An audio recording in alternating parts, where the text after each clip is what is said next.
الله وبركاته.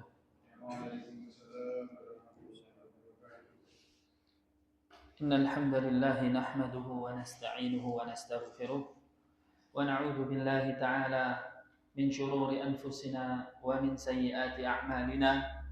من يهده الله فلا مضل له ومن يضلل فلا هادي له وأشهد أن لا إله إلا الله وحده لا شريك له وأشهد أن محمدا عبده ورسوله صلوات الله وسلامه عليه وعلى آله وأصحابه ومن سار على نهجه واستنى بسنته إلى يوم الدين. أما بعد. Jamaah sekalian, kaum muslimin dan muslimah yang saya cintai karena Allah Subhanahu wa taala. Barakallahu fikum. Kita lanjutkan kajian kita pada kitab Riyadhus Shalihin min kalami Sayyidil Mursalin pada bab bayanu kathrati turuqil khair, bab yang menjelaskan tentang banyaknya jalan kebaikan. Dan insyaallah saat ini kita baca pada hadis yang ke-126. Nas'alullah an yufaqqihana wa yuwaffiqana ilman nafi'a wa 'amalan shalihan. Tafadhal, man yaqra? Bismillahirrahmanirrahim. Alhamdulillahirabbil alamin. Wassalatu wassalamu ala nabiyyina Muhammadin wa ala alihi wa sahbihi ajma'in. Qala al-mu'allif rahimahullah, al-'ashir anhu anna Rasulullah sallallahu alaihi wasallam bainama rajulun yamshi fi tariq istadda alayhi al-aqras fawajada bi'ra fanazala fiha fashariba ثم خرج فإذا كانوا يأكل الشرامل قاص فقال رجل لقد بلغ هذا الكلب من الأقراش مثل الذي كان قد بلغ مني فنزل البئر فملأ خفه ماء ثم أمسكه بفيه حتى رقي فسقى القلب فسكره الله له فغفر له. قالوا يا رسول الله إن لنا في البهائم أجرا فقال في كل كبيد رطبة أجرا. متفق عليه. Nah, hadis yang ke-126 dalam kitab ini atau yang ke-10 pada bab ini, anhu, ya, sama ini juga dari Abu Hurairah radhiyallahu an, anna Rasulullah sallallahu alaihi wasallam qala, bahwasanya Rasulullah sallallahu alaihi wasallam bersabda, bainama rajulun yamshi bi tariqin ishtadda alaihi al-'atash. Suatu ketika ada seorang laki-laki yang berjalan di sebuah jalan, kemudian dia merasakan kehausan yang sangat hebat, haus sekali. Fawajada bi'ran, kemudian lelaki tadi menemukan ada sebuah sumur.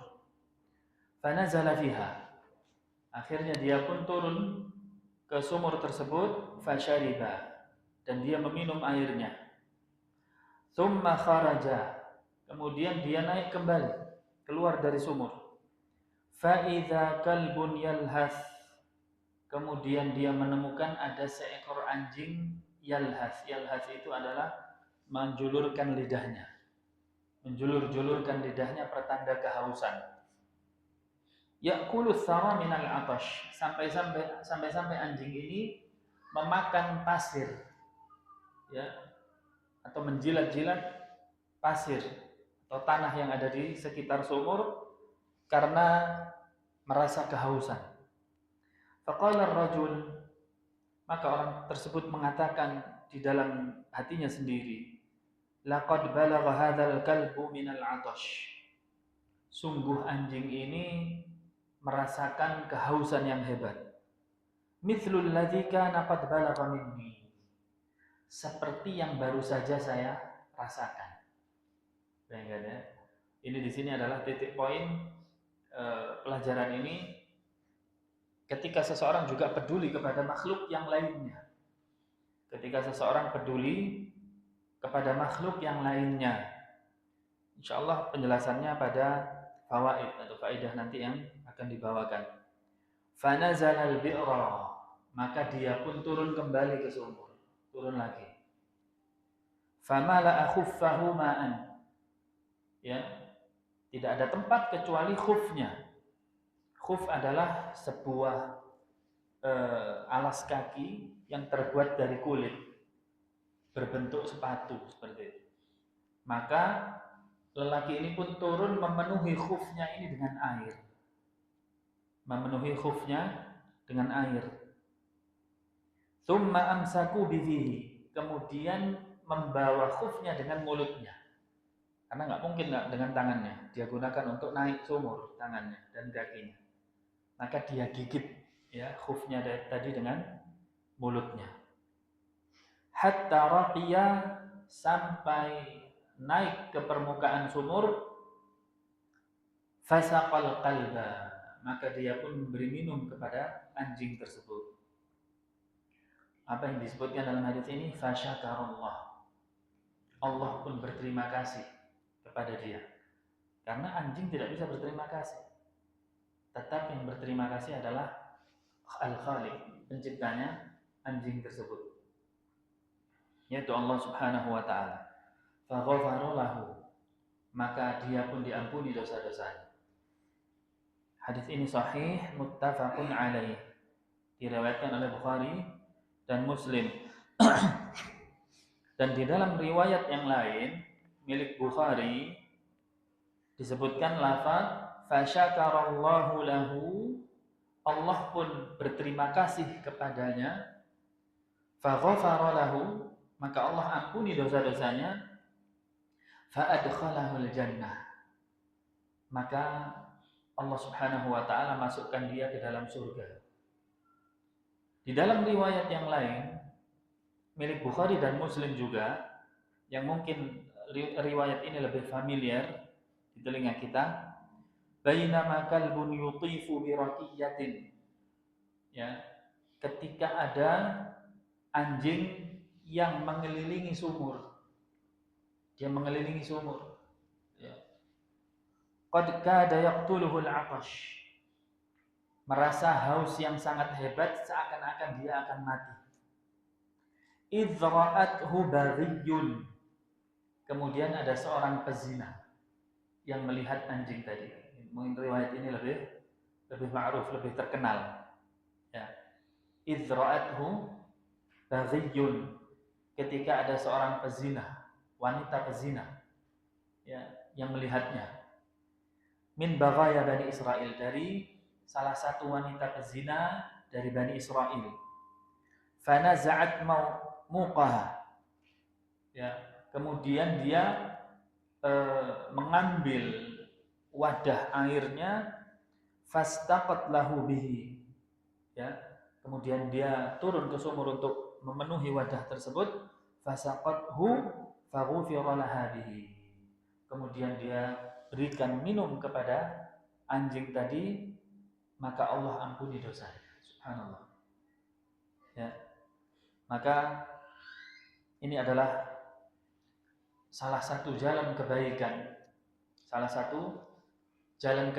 walaupun memberi makan anjing atau memberi minum anjing ibaratnya, yaitu hewan yang tidak dianggap oleh manusia barangkali, atau bahkan derajatnya dia adalah hewan, mati sudah mati aja, bukan manusia, tapi di situ menyebabkan Allah Subhanahu wa taala mengampuni dosa seorang hamba. Apa yang bisa kita pikirkan dari ini? Apalagi kalau kita beri minum kepada manusia. Apalagi kalau kita beri minum kepada manusia yang beriman. Apalagi kalau kita beri minum kepada manusia yang beriman dan penuntut ilmu. Maka seseorang yang mengerti akan hal ini akan berlomba-lomba mendermakan hartanya di jalan tersebut, karena mengharapkan maghfirah, ampunan Allah Subhanahu wa taala. beberapa hal yang bisa kita ambil dari hadis ini. Yang pertama, hadis ini menunjukkan salah satu jalan kebaikan adalah memberi minum. Salah satu jalan kebaikan adalah memberi minum. Ya. Maka kalau kita lihat pemandangan di Arab Saudi biasanya kalau kita umroh atau haji, ya, ada orang berlomba-lomba beli satu box air, dia bagi-bagi. Hanya memberi itu saja. Ada yang mungkin tidak punya uang, dia lihat ada orang yang buat soft di dalam masjid agak jauh, dia ambilkan zam-zam, dia kasih tanpa modal. Atau kita barangkali harganya berapa kurang lebih, ya nggak sampai 5.000 rupiah atau mungkin 2.000 rupiah, kita beli, kita berikan pada orang. Ini juga ada pahalanya, besar pahalanya di sisi Allah Subhanahu wa taala. Apalagi kalau kita melihat orang tersebut sedang membutuhkan air. Ya, sedang membutuhkan air. Faedah yang kedua dari hadis ini menunjukkan luasnya kasih sayang Allah Subhanahu wa taala kepada hamba-Nya. Hadis ini menunjukkan luasnya kasih sayang Allah kepada hamba-Nya. Tidak hanya manusia yang mendapatkan rahmat Allah atau kasih sayang Allah, bahkan hewan sekalipun mendapatkan kasih sayangnya. Ya. Siapa yang menggerakkan lelaki, atau dalam riwayat yang lain tadi adalah wanita pezina tadi, untuk turun ke sumur? Sesungguhnya itu sudah takdir dari Allah Subhanahu wa taala yang tertulis pada si anjing tadi. Karena memang rezekinya atau jalan rezekinya lewat air dari sumur yang diambil oleh seorang manusia dan diberikan kepada anjing tadi. Ya, maka ini juga menunjukkan kepada kita harusnya kita husnudzon atas rezeki kita kepada Allah Subhanahu wa taala. Anjing yang sudah kehausan di tengah padang pasir seperti itu dan tidak mungkin dia turun ke sumur, kalau memang rezekinya ada yang ngambilin. Kalau memang rezekinya ada yang ngambil. Maka terkadang ya kita nggak bicara manusia, kaum muslimin sendiri, yaitu orang-orang yang sudah paham bahwasanya rezekinya ada di tangan Allah, paham bahwasanya semuanya sudah ditakdirkan oleh Allah, kemudian dia mengira ketika dia kurangi waktunya untuk ibadah atau untuk menuntut ilmu, dia simpulkan nanti rezeki saya berkurang. Ya. Banyak di antara kaum muslimin yang beralasan tidak mau hadir di majelis ilmu, alasannya adalah dunia. Padahal itu adalah kebutuhan mereka. Padahal di sisi lain juga mereka sudah yakin bahwasanya rezeki ini sudah ditakdir oleh Allah. Sampai ajal saya tiba, barulah rezeki saya terputus. Ya. Sabda firman Allah Subhanahu wa taala, "Wa fis samaa'i rizqukum wa ma tu'adun." Dan di langitlah rezeki kalian dan apa yang dijanjikan Allah kepada kalian. Maksudnya yang dijanjikan adalah ajal. Ya. Dan di langitlah rezeki dan ajal kalian. Maksudnya apa? Sudah tertulis.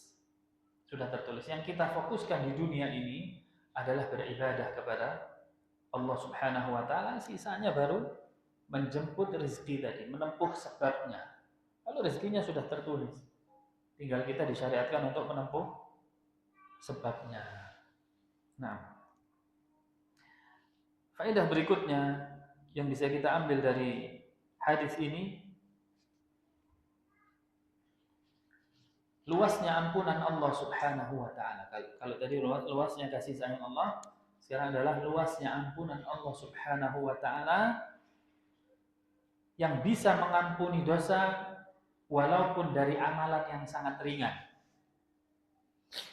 Yang bisa mengampuni dosa walaupun dari amalan yang sangat ringan, yaitu memberi minum anjing tadi.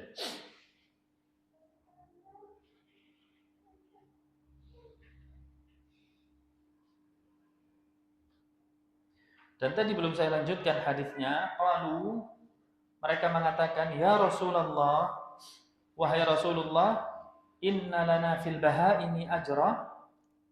Para sahabat bertanya, bisakah kita mendapatkan pahala dari hewan?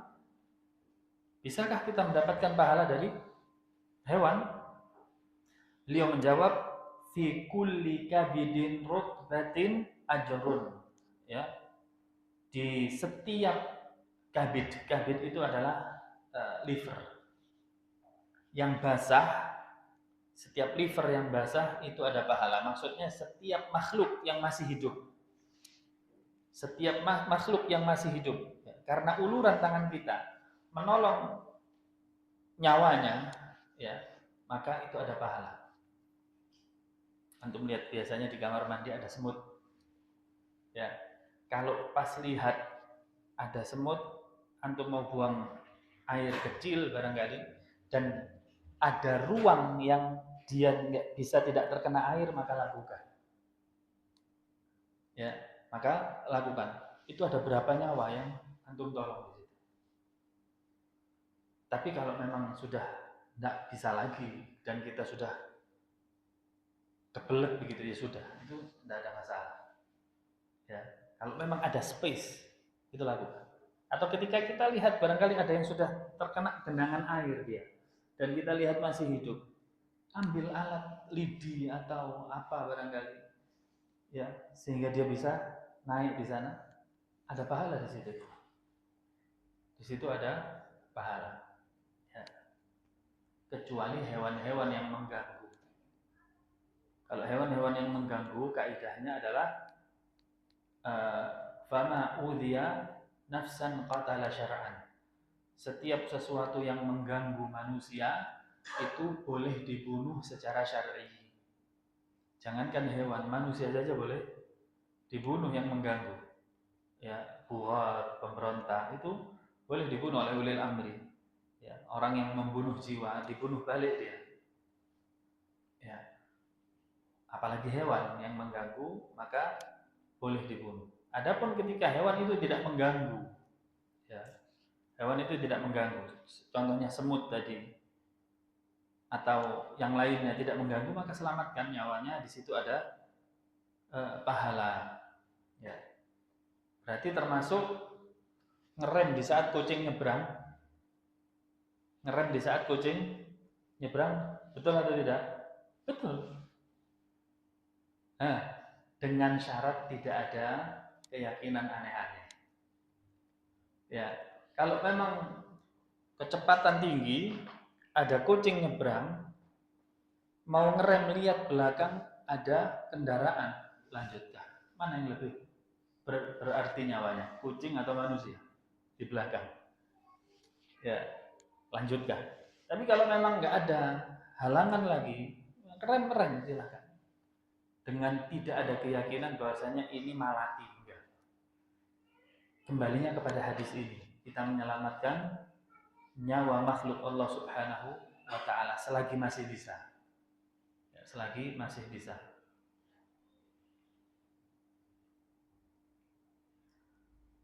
Kemudian faedah yang bisa kita dapatkan dari hadis ini, ikhwan fiddin rahimani wa rahimakumullah, tidak sepatutnya seorang muslim meremehkan kebaikan sekecil apapun. Tidak sepatutnya seorang muslim meremehkan kebaikan sekecil apapun. Ya. Walaupun harus menolong hewan yang sangat kecil barangkali. Sebagian kaum muslimin tidak mau beramal kecuali amalan-amalan yang besar. Ya, tidak mau beramal kecuali amalan-amalan yang besar. Adapun amalan-amalan yang remeh dia tinggalkan. Padahal dia nggak tahu di situ adalah keikhlasan dia.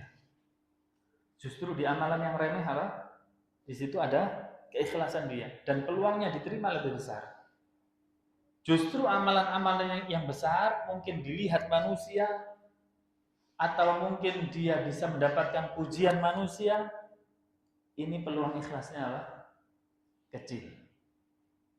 Tapi begitulah manusia, terkadang mereka tertipu.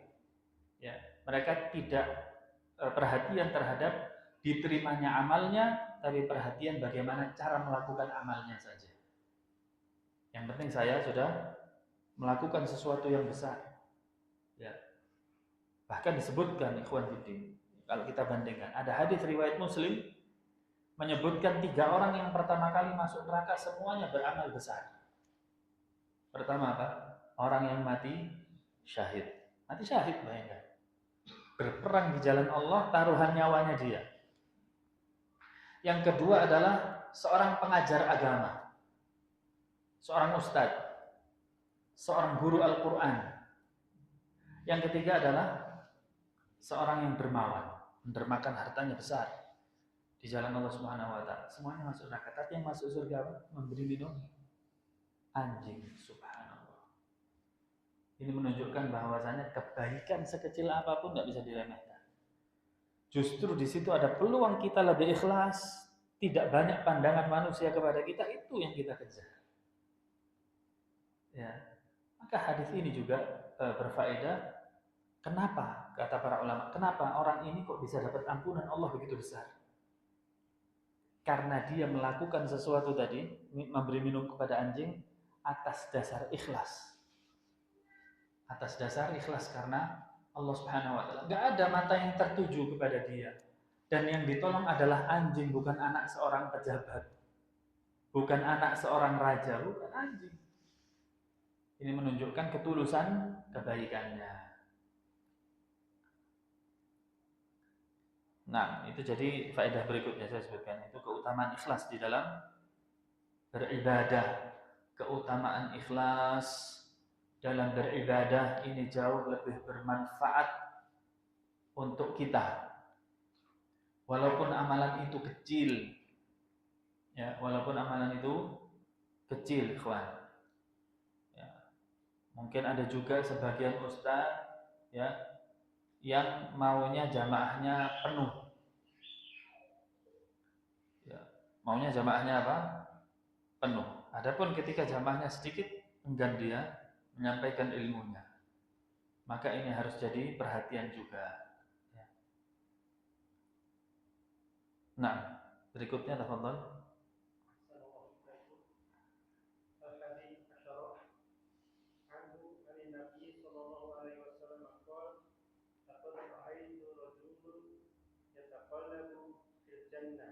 Rajulun wala rajulan.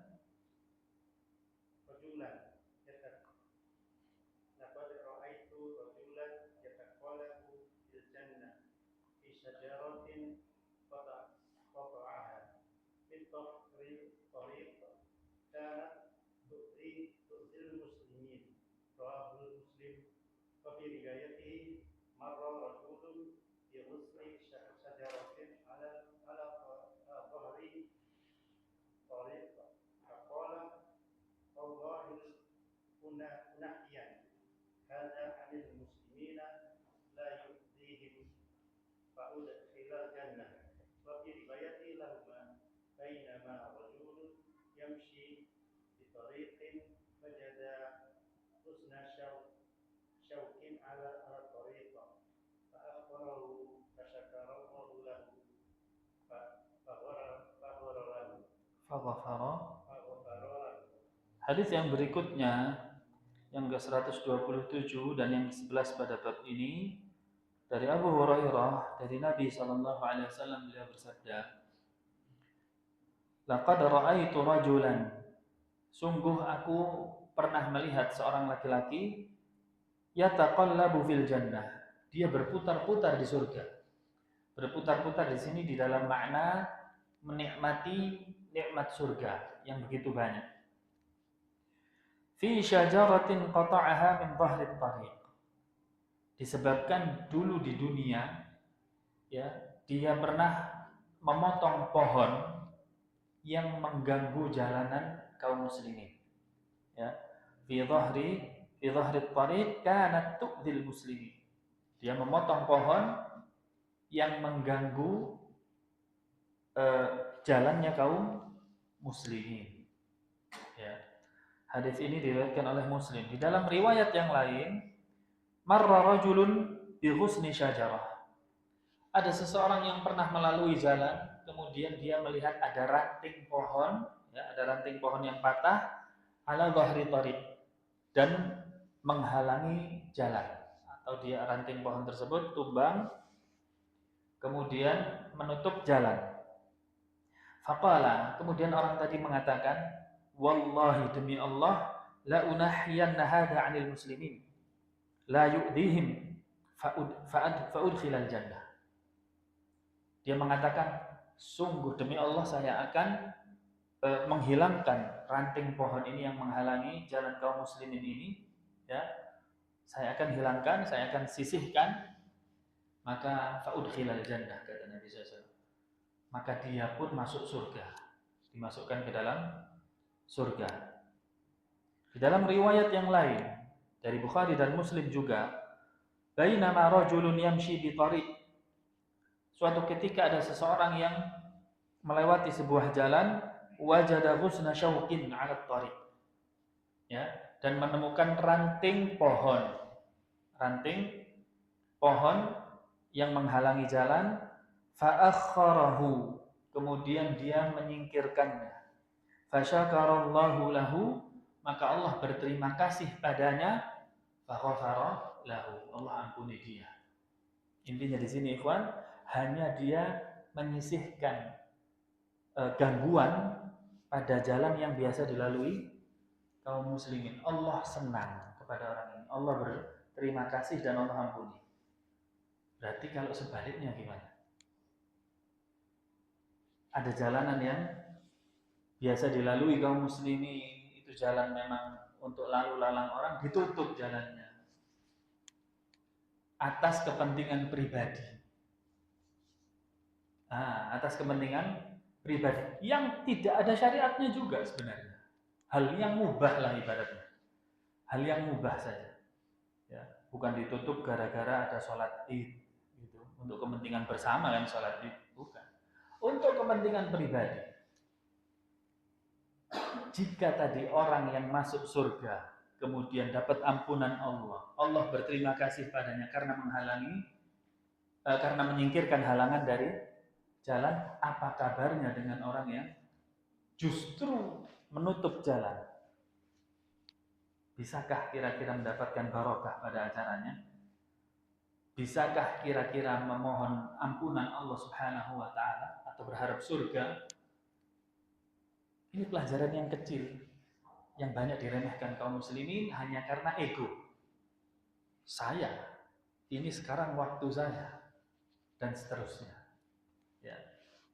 Di antaranya juga jika ada kematian, apakah perlu untuk menutup jalan? Ya. Bahkan membuat acara duduk-duduk bersama yang sampai dia ada potensi untuk ngobrol ke sana kemari tidak disyariatkan.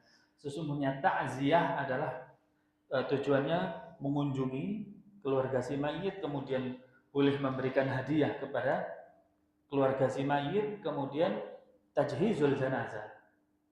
Jika belum dimandikan atau dikafani, silahkan dimandikan, dikafani. Kalau sudah ada yang mengurus, maka kita mensolati dan menguburkan, selesai.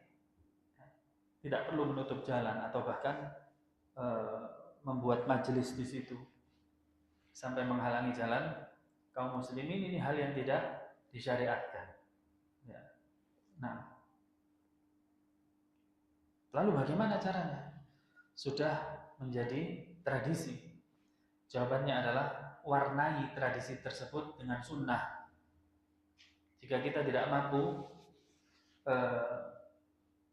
memberikan nasihat secara lisan, jika kita yang punya hajat seperti itu, maka jangan tiru mereka.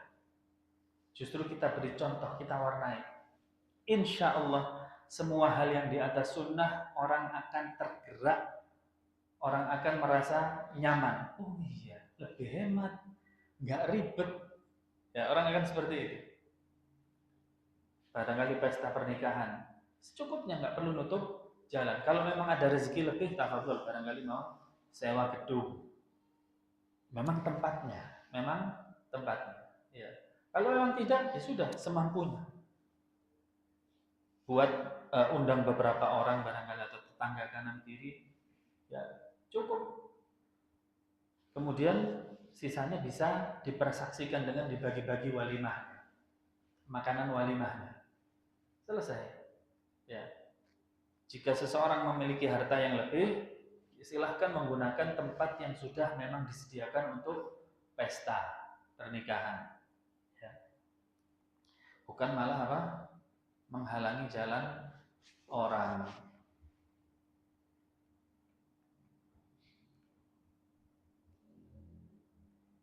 Beberapa faedah hadis ini.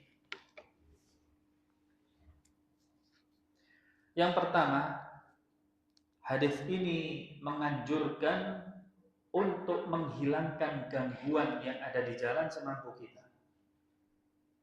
Ya, menghilangkan gangguan yang ada di jalan semampu kita.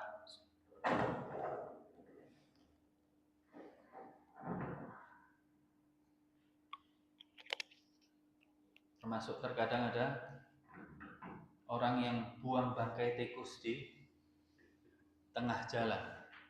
Ya, dibuang bangkai tikus tengah jalan. Ini akan mengotori jalanan kaum muslimin, dan ini tidak disyariatkan. Bangkai tikus tinggal dikubur, selesai. Ya, ini enggak malah dibuang di tengah jalan. Alasannya nanti biar enggak ada tikus, tambah banyak tikusnya. Ya, tikusnya ditanamkan trauma di otaknya seperti itu. Ya, ini justru hal yang tidak disyariatkan. Kemudian yang berikutnya, yang kedua, faedah dari hadis ini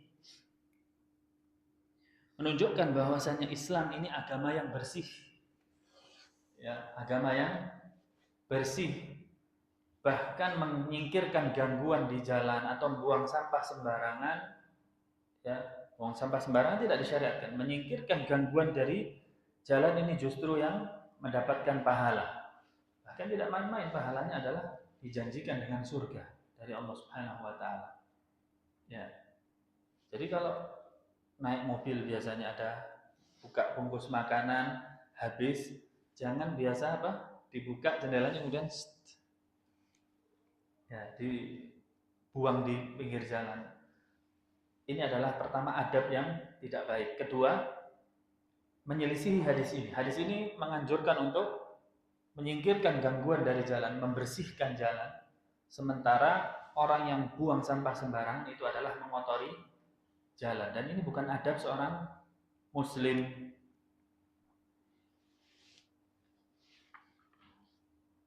Kemudian berikutnya, Islam mengajarkan kepada pengikutnya atau pemeluk agamanya, yaitu tradisi yang mulia. Tradisi yang mulia. Dari hadis yang pertama tentang anjing tadi, hadis yang kedua tentang menyingkirkan gangguan di jalan, semuanya adalah membahas tentang peduli terhadap makhluk lain. Peduli terhadap makhluk lain. Dan ini akhlak yang mulia, peduli terhadap orang lain, bahkan kepada hewan. Bahkan kepada hewan. Ini adalah akhlak yang mulia. Ikhwan fiddin rahimani wa rahimakumullah, sesungguhnya seorang muslim yang mentauhidkan Allah Subhanahu wa taala dan dia menuntut ilmu syar'i, disebutkan di dalam sebuah hadis, akan dimintakan ampunan hatta hitanu fil ma. Ya, akan dimintakan ampunan walaupun yang memintakan ampun itu juga ikan yang ada di lautan. Ya, atau semut yang ada dalam lubangnya. Memohonkan ampun kepada Allah bagi penuntut ilmu. Kenapa? Ciri penuntut ilmu adalah peduli terhadap makhluk lain. Sehingga makhluk lain pun mendoakan dia. Bukan hanya manusia yang mendoakan dia, dari hewan-hewan pun ikut mendoakan dia. Nah, sudah Isya kayaknya. Alhamdulillah dapat 2 hadis. Kita lanjutkan dengan tanya jawab setelah mendengarkan azan. Barakallahu fiikum.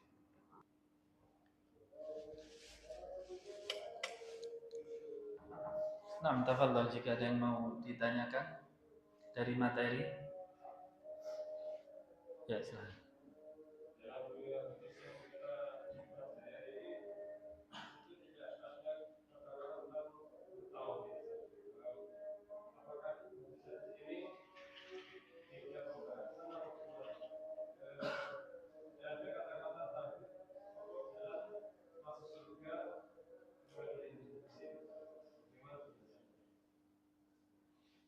Maksudnya tauhid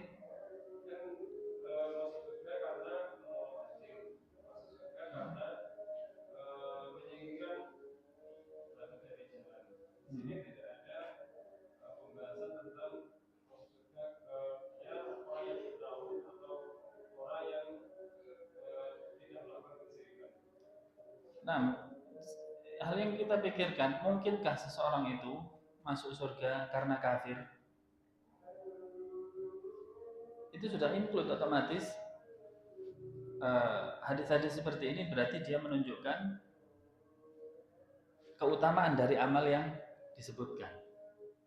Keutamaan dari amal yang disebutkan. Adapun tidak menyebutkan tauhid, itu otomatis karena prinsipnya tidak mungkin seseorang itu masuk surga karena kekafirannya. Kan begitu.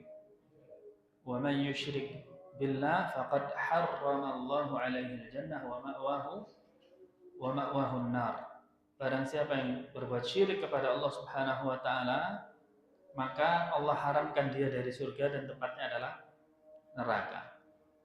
Otomatis itu prinsip dasar sudah. Kemudian ketika ada hadis yang menyebutkan amalan begini masuk surga, amalan begini masuk surga, berarti jelas dibangun di atas pondasi tauhid. Karena hal yang tidak mungkin seseorang masuk surga dengan membawa kekafirannya atau kesyirikannya. Innal ladzina kafaru min ahlil kitab wal musyrikina fi nari jahannam khalidina fiha. Nah, ada lagi? Ya.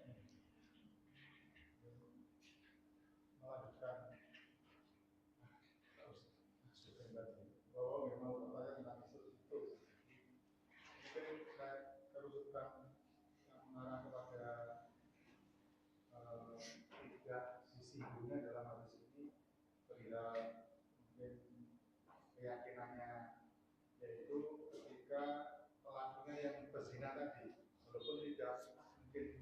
walaupun tidak disebut tauhid, tapi dilihat dari karakternya berzina berarti ahli maksiat. Apakah itu juga masih diasumsikan juga bertauhid maksudnya gitu? Kalau yang tidak kafir maksudnya. Nah, bahkan bukan sekedar asumsi, itu sudah jelas bertauhid karena balasannya adalah surga jannah. Ya. Artinya juga di sini pelaku maksiat ini akhirnya membantah dari akidahnya Khawarij. Khawarij mengatakan pelaku maksiat, pelaku dosa besar tempatnya di neraka. Ini buktinya. Ini buktinya hadis sahih Bukhari Muslim. Ya, menyebutkan bahwasanya wanita pezina pun masih berpeluang masuk surga atas masyiatullah, atas dasar kehendak Allah Subhanahu wa taala. Atas kehendak Allah Subhanahu wa taala. Berarti hadis ini membawanya bukan ranah tauhid atau enggaknya. Hadis ini adalah bahwasanya pelaku dosa besar itu tidak kafir. Pelaku dosa besar tidak kafir, masih dalam tauhid. Masih dalam ranah tauhid, ya belum keluar, belum kafir.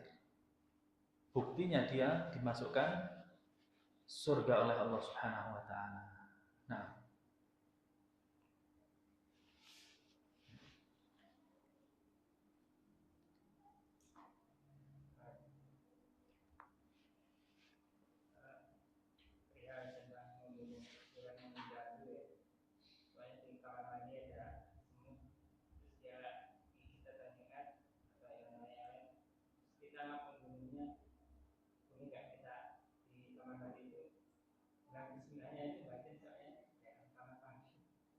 Ya, berarti pertanyaannya adalah tentang bolehkah membaca bismillah dalam kamar mandi. Nah, membaca bismillah atau berzikir atau menyebut ayat Allah, membaca Al-Quran itu dilarang di tempat yang kotor. Dilarang di tempat yang kotor. Adapun bagaimana tentang kondisi kamar mandi dalam tanda kutip yang biasa dilaksanakan di zaman Nabi SAW itu namanya khala, bukan hammam. Kalau sekarang kita ini hammam. Kalau khala itu tempat buang hajat, buang air besar. Jauh dari pemukiman. Dan tempatnya kotor, memang sudah untuk ibarat sekarang tempat pembuangan sampah itu. Tempat pembuangan sampah, seperti itu. Di situ dulu tempat buang hajat, buang air besar, kotor. Mungkin karena minimnya air, ya, atau yang semisalnya jauh dari pemukiman. Maka dilarang berzikir atau baca bismillah atau membaca ayat Allah di situ. Nah, sekarang sebagian ulama membolehkan di kamar mandi membaca bismillah dengan lisan, dengan syarat kamar mandi sekarang ini apalagi hotel, untuk bisa lihat ya, bahkan dibuat tidur pun bisa, tinggal tambah bantal bisa, karena mewahnya. Syaratnya adalah tidak ada bau dan tidak ada materi najisnya, artinya seperti ruangan biasa sudah, baunya nggak ada, sudah hilang, maka tidak masalah. Ya, tidak masalah. Jika ada bau aroma, karena kalau kita melihat dari larangan di tempat yang dulu Rasulullah SAW itu khala itu tadi, kenapa dilarangnya? Karena ada bau yang tidak sedap dan kotoran materi, seperti itu, bekas-bekasnya. Berarti ini sebabnya. Dan hukum itu terjadi seputar dengan sebabnya. Berarti ketika sebabnya nggak ada, hukumnya pun tidak ada. Tidak ada bau, tidak ada materi najisnya, maka silahkan untuk baca bismillah atau setelah wudu, asyhadu an la ilaha illallah wahdahu la syarikalah wa asyhadu anna muhammadan abduhu wa rasuluh, Allahumma ij'alni minat tawwabin waj'alni minal mutatahhirin, wallahu a'lam. Ya.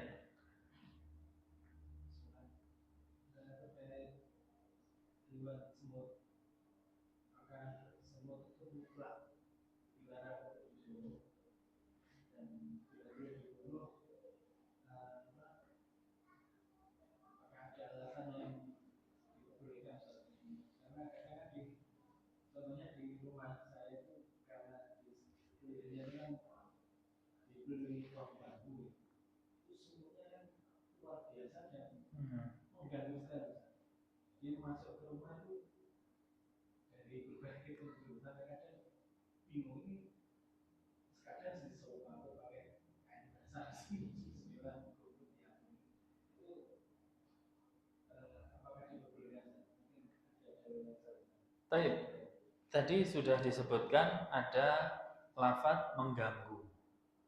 Maka kaidahnya apa tadi? Kullu ma udhiya nafsan qatala syar'an. Segala sesuatu yang mengganggu jiwa maka boleh dibunuh secara syar'i. Boleh dibunuh secara syar'i. Selesai kaidahnya.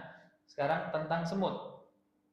Ada beberapa hewan yang dilarang membunuhnya oleh Rasul Shallallahu Alaihi Wasallam, salah satunya semut, kemudian lebah, ya, kemudian lebah.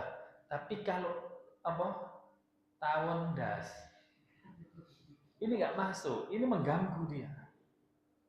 Sebagian ikhwan ya, ini nggak boleh dibunuh. Loh, yang nggak boleh dibunuh itu lebah yang dia menghasilkan manfaat. Seperti semut itu ada manfaatnya sebenarnya. Cuman kalau sudah sampai pada level mengganggu, beda lagi. Manusia boleh nggak dibunuh? Boleh dibunuh. manusia, tidak boleh. Tapi kalau sudah level mengganggu, ya apalagi yang makhluk di bawahnya, itu juga boleh. Semut tidak boleh pada asalnya, lebah, ya. Kemudian ada riwayat dhifda, apa dhifda? Kodok, kodok nggak boleh. Ini menunjukkan, sebagian ulama mengatakan nggak boleh dibunuh, menunjukkan haram dimakan. Haram dimakan. Kodok tawon oleh haram, nggak boleh. Suike nggak boleh. Suike itu kodok. Enak, kodok luntas sama apa? Simbuan, lantoro. Ya, ini hewan-hewan yang tidak boleh dimakan dengan lafaz tidak boleh dibunuh. Dengan lafaz tidak boleh dibunuh. Ya. Kalau belalang boleh, ya, belalang boleh. Baik.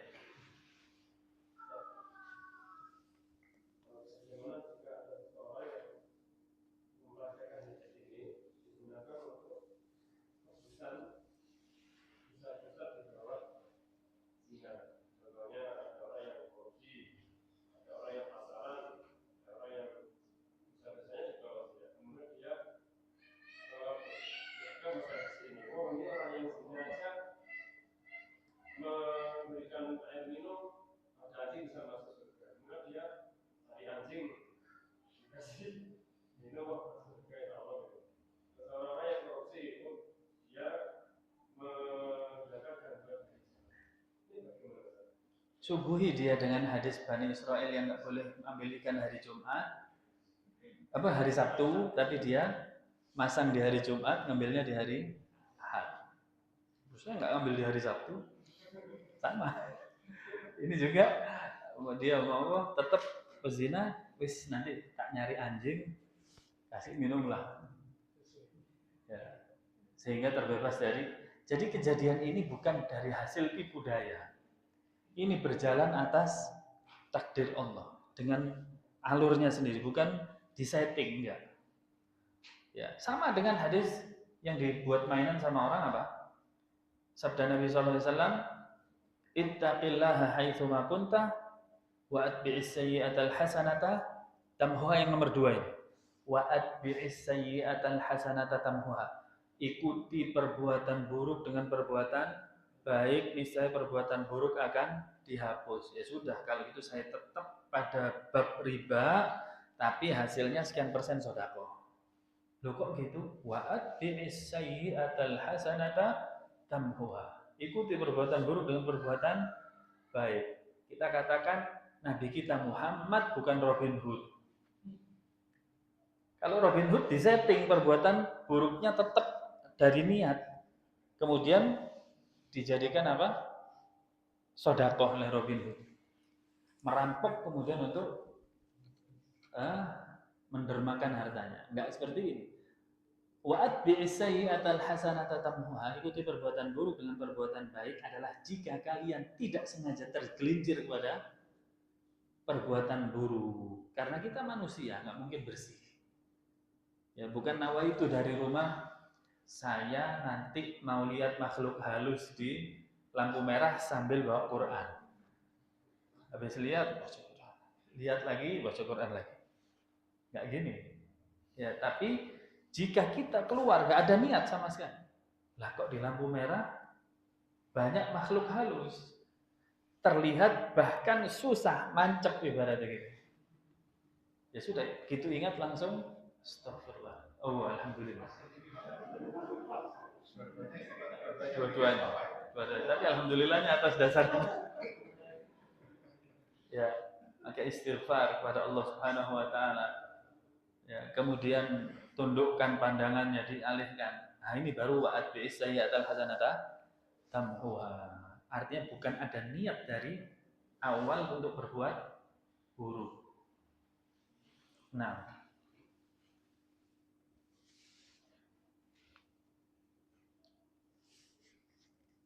cukup insyaallah. Ya, tafadhol. material korban. Iya.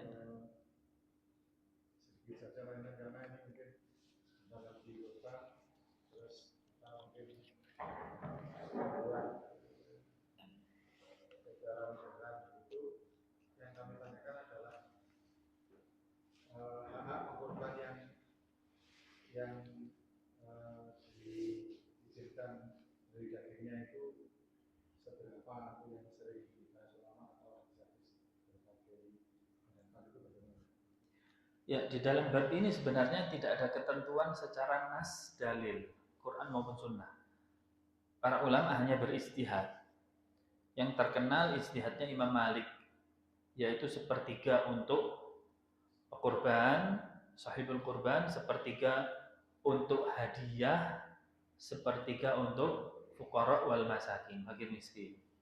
Ini ijtihadnya Imam Malik.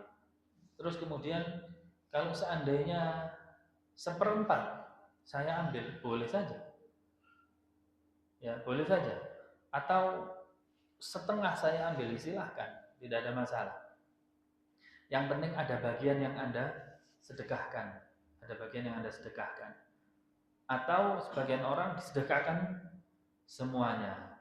Sedekahkan ini juga boleh walaupun sebagian ulama mempersyaratkan ya, ada sebagian yang dimakan dari hasil hewan kurban kita. Tapi kalau mau dibebaskan semuanya boleh-boleh saja, tapi lebih afdal ada sebagian yang kita makan. Wallahu a'lam. Cukup insyaallah. Wassallallahu wasallam wa baraka ala nabiyyina Muhammadin wa ala alihi wa ashabihi ajma'in. Subhanakallahumma bihamdika asyhadu an la ilaha illa anta astaghfiruka wa atubu ilaik. Assalamualaikum warahmatullahi wabarakatuh. Waalaikumsalam.